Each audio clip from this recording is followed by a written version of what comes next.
home because we are joined live by Dr. Rachel Graham, who is working to rewild with marine megafauna, the MesoAmerican Reef, one of the most special ecosystems on this planet with sharks and other incredible creatures. So I hope you guys are as excited as I am. I can't wait to dive in. And Dr. Graham, thank you so much for joining us today. Welcome to the Global Biodiversity Festival. Hey, it's absolutely fantastic to be part of this. Thank you very much for having me on. And I do absolutely love this theme of rewilding. Andy just brought it.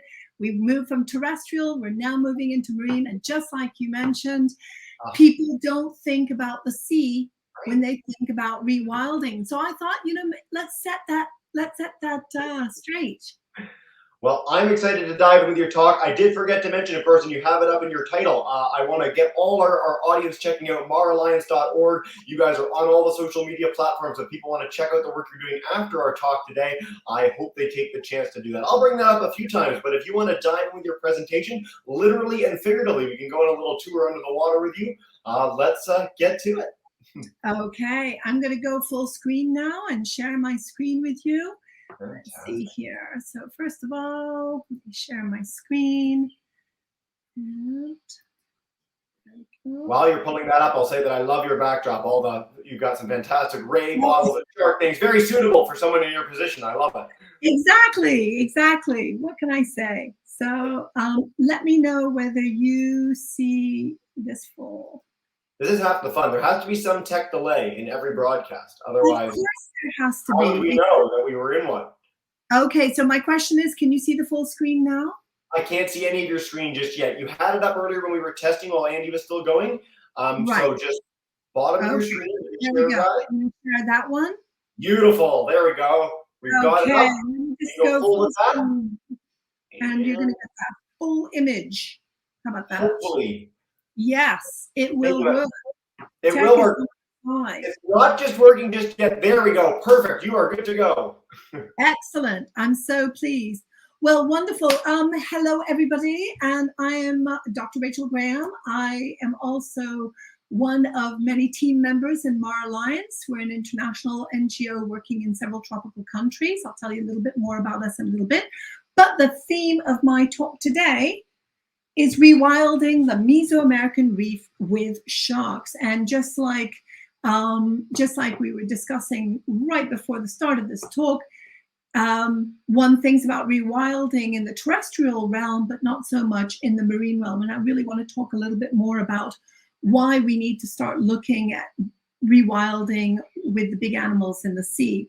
So I like to bring people along on a journey with me. And the journey really started 24 years ago, almost 25 years ago, a quarter of a century, when I started working in Belize on whale sharks, because so little was known about whale sharks. And we were really trying to figure out what was going on with their populations. They were popping up at these particular areas where fishers were fishing for snappers.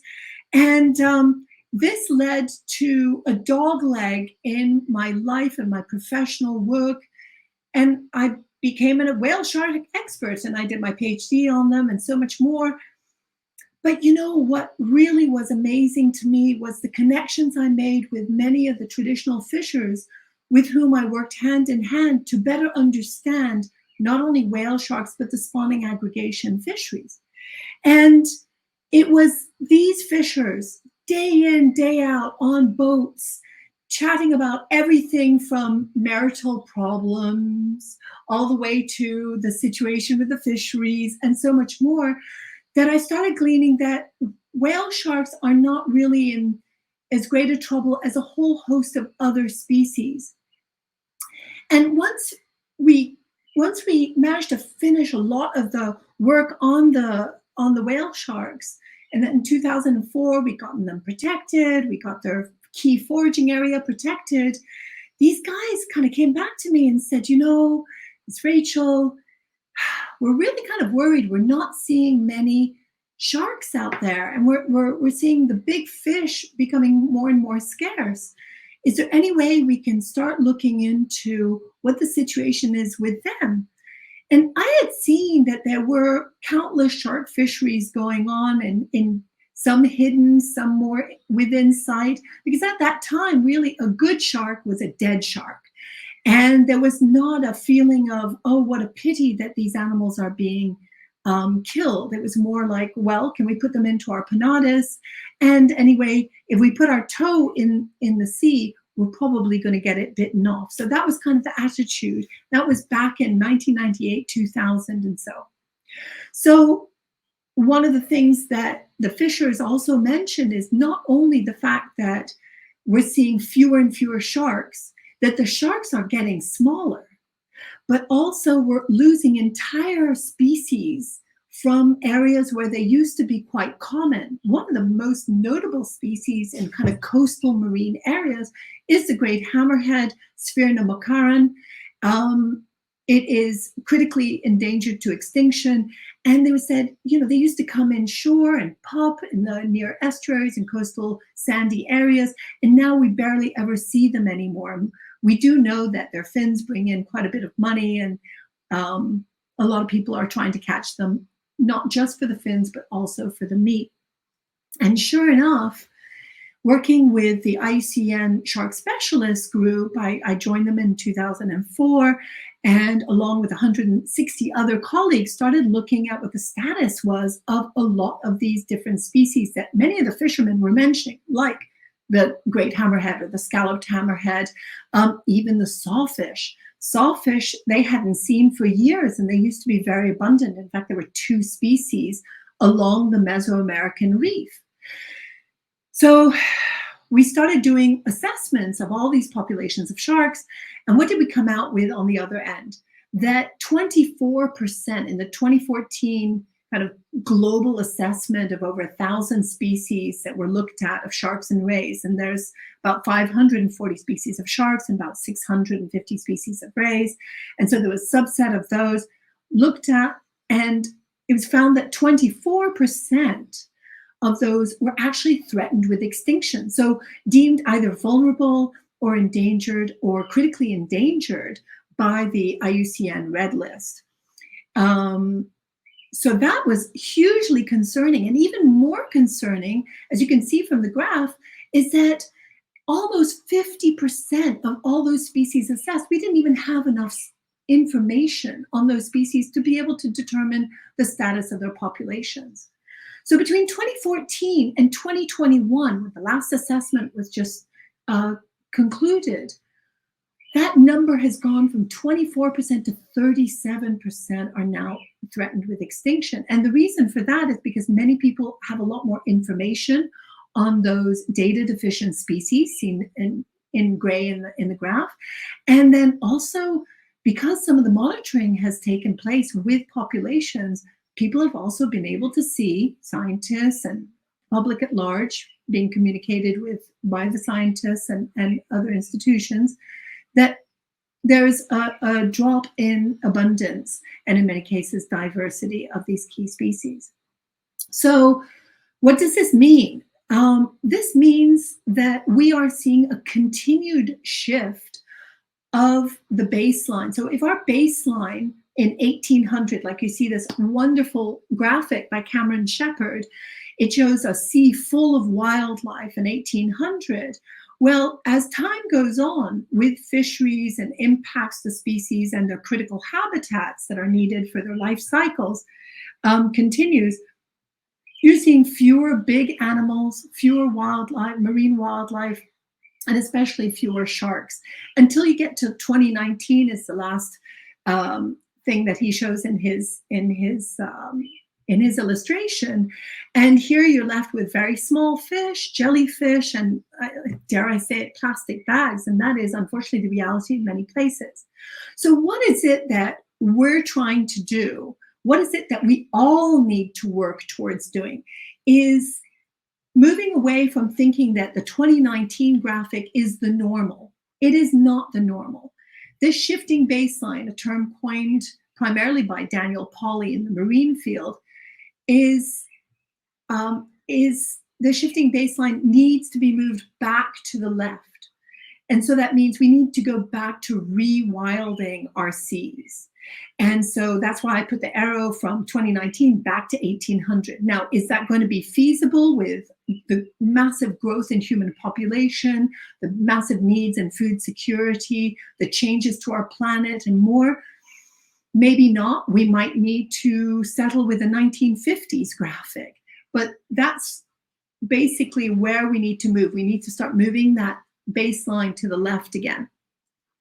And that was a key impetus for me to actually create the organization MAR Alliance. So MAR stands for not only the sea in Spanish, and of course Alliance is in English, and so it's kind of this meld of two languages, but MAR also stands for Megafauna Applied Research. And MAR is the Mesoamerican Reef, and it is one of the key sites where we work. But very importantly, we're conducting research, we're enabling capacity building at the local level. This is very important. If we're going to have sustained conservation and monitoring, you need to ensure that you have a lot of people in tropical countries that are, unfortunately, it's data poor for a lot of these large marine wildlife species like sharks and rays. You need to have the capacities and the enthusiasm and the ways of funding this work. And so a big part of what we do is building those capacities and enabling people locally to take on the mantle for not only the research, but the conservation. And of course, we want to inspire the public. This is really important because if we don't have the public and the decision makers on board, then we're just not going to see the changes at the level that we need to see to shift that baseline to the left, to rewild our seas. And it's not just for threatened marine wildlife, but it's also for the critical habitats. And you cannot do things independently of people. It has to be owned and driven locally. So those are the ethos and approaches of MAR Alliance. And we work in not only the Western Caribbean and Panama, but also in Cape Verde and in Micronesia. So I was mentioning that I work in the Mesoamerican Reef. That is Mexico, Belize, Guatemala, and Honduras. And it's this big eco-region that is that hosts the second longest barrier reef in the world, over 1,200 kilometers long, or 700 miles. And it's a conglomerate of coral reefs, barrier coral reefs, patch reefs, mangroves, seagrass, and everything that is sustaining millions of people along this coastline who depend on it for protection against erosion of their coastline, for food security from the fisheries, tourism, which is absolutely massive. And in, for example, Belize is responsible for employment of 1 in 4 people in Belize. So really, really important eco-region. It's considered a hotspot for biodiversity as well. And what I just want to draw your eyes to are just those, before we move on, just those orange and yellow points, which are kind of all of our permanent monitoring stations throughout the entire Mesoamerican Reef, where we're working locally with fishers in each country and where we're working with institutions as well, in order to better understand what the status is of our wildlife in this area. And we are focusing primarily on threatened species. The focus of this talk is really mainly sharks, but we are working with large finfish, like the second largest grouper, Goliath grouper, also turtles, very endangered to critically endangered species, and a whole host of rays. And of course, the critical habitats as mentioned. And although we have done a lot of fisheries related work, one of the issues that we found when we're working with sharks in particular is that a lot of these fisheries are actually hidden. They're occult because they might be transboundary in nature. So fishers coming across borders, fishing, and then taking those sharks back. And so nobody really wants to know about them. There are no key landing sites per se that are open to the public or readily available to go and do any monitoring on. But one of the things that we were able to do is kind of some guerrilla type of fisheries landings work. And this is just one example of that guerrilla fisheries landing work that further supported the decline of hammerheads in the Mesoamerican Reef. This was just based on a really amazing traditional fisher from Guatemala he said, "I'm okay with you coming to measure our our landings. And what we found was that a good majority of these landings were from Sphyrna lewini, the scalloped hammerhead, or even Sphyrna mokaran here, the great hammerhead. And that was only over 18 days. And we extrapolated that if we included all the people who were fishing in this kind of occult manner across the different sites, they were removing at least 700 hammerheads in any one season of about 6 months. So the other aspect to this is the majority of these animals that were being caught were all juveniles. So we're at a point where we don't really even have a functional population, and we need to try and rewild hammerheads. So at least we knew from the fishery side of things were not in, especially hammerhead populations were not in good shape. But how could we continue this when a lot of fishers do not want to share those fish landings areas with us, and everything is very mysterious? So we decided to really focus on a suite of standardized baseline methods that would integrate fishers into them using baited remote underwater videos like you see here, or underwater transects, where we actually train the fishers to count and observe and do density estimates of the species that they see over the course of a 1 kilometer swim. Imagine this, we've swum thousands of kilometers throughout the Mesoamerican Barrier Reef, from the tip top of Mexico all the way through the Bay Islands of Honduras. And then finally, with a focus on the sharks, we actually put out the long lines, the scientific long lines, which enable us to catch, tag, and release these animals. And so better understand, do we have a population that is mainly made up of juveniles? Are they mainly female or male? Are they mainly adult, or are they mainly adult females, adult males, and so on and so forth? And it gives us an opportunity also when we're tagging them to tag them with satellite tags or acoustic tags, or even conventional tags, so we can see where they move to, point A to point B, where they might be recaptured, or acoustic tags where they move in a particular area where we have underwater ears or receivers, or satellite tags independent of everybody. Whenever they come to the surface, they can send a location of where they've been. So this is kind of the methods that we've been using over the last, now we've been monitoring we're using these 3 methods for over 10 years, and we've been monitoring sharks in Belize, the second longest monitoring in the Caribbean, for 15 years. And we're very standardized, not only in the methods that we use, but also in our permanent stations. And why is this important? Because let's say Marline ceases to exist, at least we've got permanent stations, and somebody else can go and replicate all the work that we're doing, and be able to see over the course of time how the populations, how the diversity of shark and ray species and other species is changing. So we've got an eminently replicable system that is very robust statistically. So we're very confident of our results. And just to show you a couple of the long-term sites where we've been working, Turneff and Lighthouse Reef Atoll. I've just come back from Lighthouse Reef Atoll, and we go and monitor them every year. And those little blue dots are mainly where we're doing a lot of our sampling within these 2 atolls. We do sampling both within and outside of the reef areas.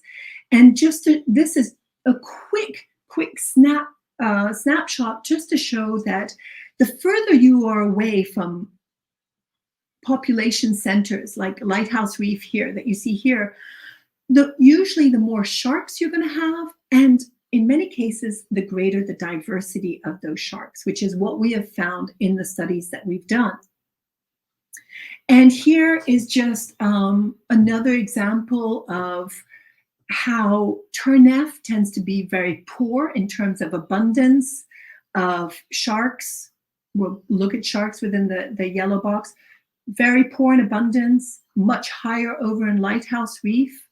Poor in abundance, if we're looking at our underwater transects, higher in abundance, for example, in Lighthouse Reef, and so on and so forth. So we're really starting out with a really low threshold with Turneff Atoll. And a lot of this work was done when the atoll was only just created as a marine protected area.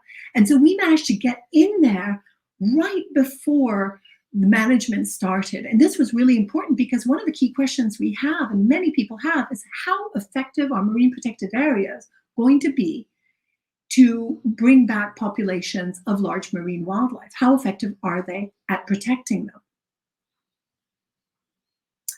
And just to show you, I mean, we're really scraping the bottom in Turnef. These are the length frequencies, really small, 80 centimeters for Caribbean reef sharks, all the way to 240. They can get up to about 280, 290 centimeters. But what we're seeing here is for both nurse sharks and Caribbean reef sharks, really small animals in Turnef Atoll. This was when we first started on monitoring, 2014, 2016. And we also saw small, relatively small animals in Lighthouse Reef. This is usually an indication that there's been a lot of overfishing. So we knew what our baselines were. And so that's why we're so excited by what's coming up too. And this, just to give an idea of how the general or average reef shark size has decreased over time. For example, in Lighthouse Reef Atoll, when we started in 2007, all the way to 2006, we are seeing quite a decrease from 220, 225 as a median length, all the way down to about 180 centimeters. So really fishing down the largest animals that are really important to be able to repopulate these remote areas. And the females only reach maturity above 160, 170 centimeters in total length. And it takes them at least a decade to do so. And what we found is that, let me just move on to this. There we go. So what we found over the course of doing this work and trying to establish these baselines to better understand where are the populations going over time. And so we have something that we can anchor policy, legislation, marine protected area management more to, is we're also trying to figure out what are these animals doing where they're located. And we were able to acoustically tag 77 Caribbean reef sharks at Lighthouse Reef Atoll and track them over 5 years. And that's when we found out that the larger the female grows, the more it's a bit of a sitting duck for fisheries. And one of the things that we also found out, so they love these areas where they know they can get lots of food, whereas the males tend to kind of cavort all around the atoll and not necessarily be very site dependent. And what we also found out from this is when they grow to a certain size, when they're like teenagers, sub-adults, they have a tendency to leave the atoll and go to other parts of the Mesoamerican reef.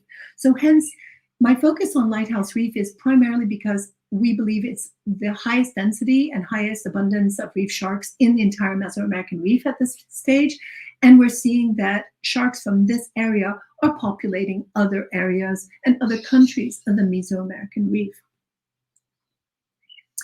And all of this work has, over the course of, well, it's 15 years for Caribbean reef sharks, 10 years using those 3 different technologies. We compile all this work to be able to better understand populations in a country as a whole. And we were, thanks to 10 years of combined data from those underwater videos, from the long lines, from the underwater transects, able to pull together a population estimate for nurse sharks, which thankfully are now protected species in Belize, but they're not protected throughout the Mesoamerican reef. And this is an issue because they do move large distances. We have found them in other parts of the Barrier Reef and the atolls. So they're not the couch potatoes that some people make them out to be. I do call them the puppy dogs of the sea because, well, what can I say? They're pretty docile. They're very, they're kind of couch-like in terms of sharks. They tend to like to sit on the bottom, buccal ventilate, and then they tend to move around at night and find their prey. But what we did find out from that work is the fact that we have maybe between 4,000 and 14,500 nurse sharks in the country. And I think this is very important, especially for public perception, because people say, my goodness, shark-infested waters. You can go to a large theater and you have more than 14,000 people in it. So we're really talking about a relatively small population of animals in an entire country with a barrier reef that spans over 250 kilometers. So it puts things into perspective as to what really is high density population or not. And a lot of people think that as soon as you enter the water, there's going to be sharks everywhere and they're out to get you. I hear this fairly frequently. And this basically shows that no, unfortunately, we have very low numbers of what is considered commonly the most common shark throughout the Caribbean as well. So just switching track, those are some of the results that we've been getting. And what have we found recently? Well, we're still crunching the data. So I don't actually have the data to show you at the moment, but we're very excited because in 2021, we saw an uptick in the number of sharks in both Turneffe and in Lighthouse Reef Atoll. And so we thought, wonderful, COVID actually gave sharks a break. It stopped a lot of the transboundary movement of shark fishers. Shark meat it's not a culturally acceptable, or it's not part of the Belizean culture to eat sharks, put it that way. So most shark meat tends to be transported across boundaries. So with that no longer possible during the pandemic, curfews, etc., what we saw sharks actually starting to come back. And we actually noted last year a 10-fold increase in the number of sharks in Turneffe. Now, granted, we started pretty low. We were less than 10 sharks caught in the entire atoll during our baseline surveys, and so now we're seeing much more, many more sharks. So definitely a 10-fold increase from the 3 to 10 sharks that we were catching previously to now well into the 30s and more. And we've seen that uptick in Lighthouse Reef Atoll as well, which is tremendously exciting because if you give them a break, they will start coming back. They'll start filling the areas where they had been previously overfished. And it does help that there are also some new legislations that have been put into place. Mexico now has an entire protected area throughout its entire MesoAmerican reef section. You're also seeing increased desire to buy out any shark fishing permits, such as the bull shark fishing permit in Playa del Carmen. You are also seeing recent legislation in 2021 where the 3 atolls, Turneffe, Lighthouse, and Glover's Reef, have now been declared no shark fishing areas out to 2 miles from the reef crest. All of this, coupled with the first national gillnet ban that Belize enacted in 2020, I think heralds really good news for sharks, not only in Belize, but throughout the Mesoamerican reef, because what we're seeing is the sharks in Belize, if we can keep them healthy, they will help to seed other areas of the reef, such as Guatemala, Honduras, and Mexico, where they have been found to go. And this is very important because we're coming up to a big global vision of trying to enact greater protection across the seas, with the UN proposed 30% of the seas protected by 2030. And we want to be able to show that protected areas are effective. They're not all going to be effective, but could be effective in that protective, in the protective measures of these protected areas. And more protected areas will encompass more of the critical habitats that they require in order to live out their full life cycle. And we've had some lovely surprises. It wasn't just post-COVID, the uptick in sharks. This year, it's maintained. So it's not just a COVID blip in terms of shark increases, but it's also an increase in diversity and it's carried over to this year. And as I mentioned, I just got back from the field like literally 3 days ago. So we are seeing increased diversity. We're thrilled. Lemon sharks are coming back to Lighthouse Reef Atoll. They've been completely fished out. We are also really thrilled to see that hammerheads are coming back in greater numbers in Lighthouse Reef Atoll. The divers, the dive operators are basically feeding in all of the information, sending us information of what they're seeing where. And Turnef Atoll, we're seeing these species for the first time in all of our monitoring over the past 8 years. So this coupled with when we went and did a dive operator survey in February in Belize, 83% of dive operators categorically stated that they're seeing significantly more sharks on every dive. So this is such a good news story, and this shows that if you can give them a break, if you create legislation that is enforced, sharks will come back. There will be a rewilding process, and even though rewilding is considered usually a passive process where you just your hands off and don't do anything, kind of like what happened during COVID.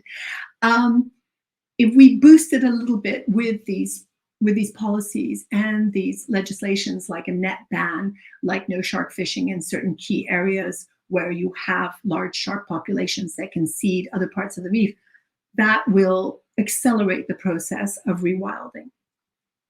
And so really, I just wanted to conclude on some of this really good news or trajectory of good news moving forward, that triumvirate of good legislation that's enforced, a reduced fishing effort, that's very important, and also the management of their key habitats will lead to the rewilding that we're actually seeing, and within a very short space of time.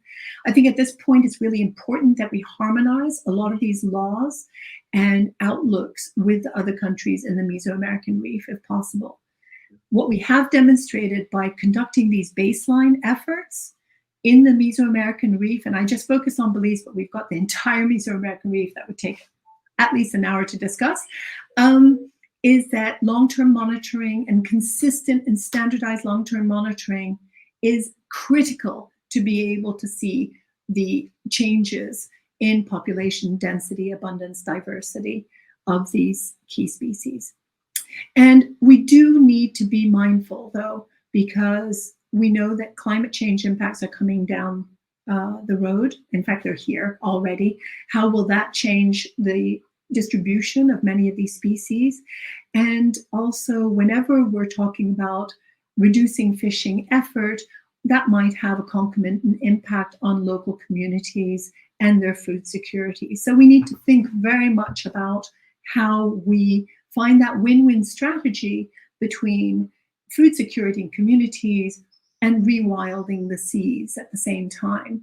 And rewilding will benefit local communities and will benefit fish stocks and fish populations. So it's finding that immediate win-win strategy. And we're working towards it primarily because from the start, we have been working with fishers, with local communities, with other institutions who also have boots on the ground. And this is absolutely critical, because if these key people are not part and parcel of this journey along the way, we will never have sustained conservation. We will never have locally owned conservation.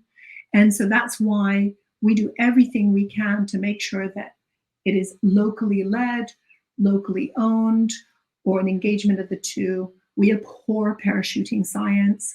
And so we're very, very much into building the capacities locally for this to be a long-term endeavor. And through all of this work, we're actually identifying the talent and the next generation who will be able to take the baton on from me, from my team members and more, to carry this torch on. Why is this important? Because rewilding is a marathon. Fantastic. Dr. Graham, thank you so much for sharing all this. If you want to come out of screen share, we can have a bit of a conversation for a couple of minutes. I love that you mentioned the fact that you've just got back from the field. I swear, as we've been going through this program, the people that are just back from the field, they have like a glow about them. And so you certainly, your enthusiasm shone through the entire program today. And I love the idea of leaving space. If you leave space for wildlife, this is a thing that we keep coming back to throughout the entire festival. It will rebound. It will allow for economic development. It'll allow for species to come back. It'll sort of benefit everyone and all the species in the sea and on land and in the conservation programs there. So I'm so glad that's part. Yeah, and I just wanted to say, our vision is that on every dive or snorkel, you're snorkeling with an unfed shark. And I have a dream, like Martin Luther said, I would love to see sawfish rewild the Mesoamerican reef. And now that we've banned gill nets in Belize and we still have habitat and there's still the food, it is a possibility. So I'm really thrilled about that. And I just want a big shout out to so many colleagues, to so many funders, and of course, any questions that people have, and they know where to be able to find me. And I'll just come out of the... Perfect. Thank you for leaving your email in there too. So if people want to check it out, Rachel@maralliance.org, so you can reach out and get in touch. We've got people that are heading to Ecuador for expedition soon, and absolutely love your message today. I love that rewilding is a sprint, not is a marathon, not a sprint. However that is.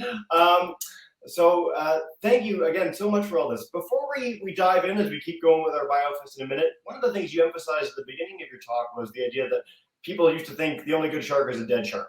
And so you've gotten so much of the community, so many people involved with this.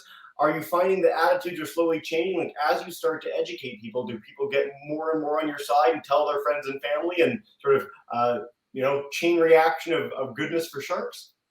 So yes, actually, I have seen a massive change in attitudes over the 24 years I've been working with sharks in Belize. It was a slow start, but now, and how I monitor it is a lot on social media and through media news networks.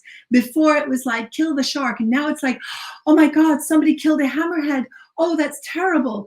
And these are all comments that are coming from Belizeans. And I'll give you one other example. Somebody was just spearfishing recently and a shark grabbed his hand and he ended up having to go and get stitches, etc. It's a rare occurrence. But what were the comments? Most of the comments were, what? You were holding you were spearing and you were holding the fish in your hand. What did you think? Those are the shark's fish too. So you're seeing a real change in how people consider and think about sharks, and especially because they're bringing in millions of dollars in tourism. So people are seeing them in a very different way. Yeah, I love that message. I think that's such a cool story. What a fantastic tale. Rachel, for people that are in the heart of continents, we've got a lot of coastal communities throughout the course of the BioFest. We've got people tuning in from all over the world. If you're in Saskatchewan, as my Canadian example, why do sharks matter? Like, why should I care about what happens in Belize on these reefs for me? So if you're in Saskatchewan, you're very likely eating food that is coming from tropical countries and marine like fish or seafood, etc. And you need the sharks to be able to have a healthy marine environment, healthy fish populations. And it trickles all the way down to the lobster that you might like to eat, that spiny lobster and more. Very, very important. You want to be able to keep the marine realm intact. And sharks play an incredibly important role in conserving also habitats like coral reefs, and even to a certain degree through their interactions with mangroves and seagrasses, which are incredibly important to capture storage of carbon. Andy, just before you, and I know you were in the background while he was wrapping up, talked about the amazing skills that so many of his team had. And you guys talked about diving and the importance of that and doing these surveys and doing the research. When did you become a scuba diver, and how can we encourage our folks tuning in today to get out in the water when they're done this broadcast? Well, my goodness, I'm dating myself, but I first did my first dive training in 1986, so a very long time ago. And it's funny, I'm only 29. I don't know how that kind of computes. Yeah, I ended up getting my dive masters over in the Red Sea in '93, and I haven't looked back. I haven't looked back since. And what I would do to encourage people is, if you enjoy the water in any way, shape, or form, you don't even have to dive. Snorkeling is absolutely fantastic. You can see so much. Take yourself to the tropics and let communities know that you really appreciate they're taking care of their resources, their coastal, their coral reef, and more resources. More people who come and let people know how important that is, and that they really appreciate that they're doing that job.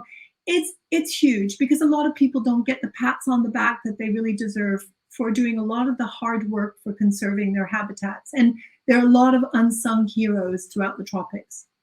You highlighted how important ecotourism is in Belize, and I absolutely love that message. You know, a live gorilla is now worth so much more than a dead gorilla in Central Africa, and we see that with animals and species and habitats of all kinds around the world. People will pay for the privilege of having these incredible experiences, and a quarter of the people being involved in the tourism industry there is a testament to that. So kudos to you for making it so much more exciting and enjoyable, and having the science to back up the work that we're doing as a society to help protect these species in the ecosystems. And I just thank you so much for being here today. Again, if people want to get in touch, share more questions that we could possibly take in one 30-minute session, but maralliance.org on all the social media platforms. Rachel, thank you so much for joining us today, and keep up the amazing work.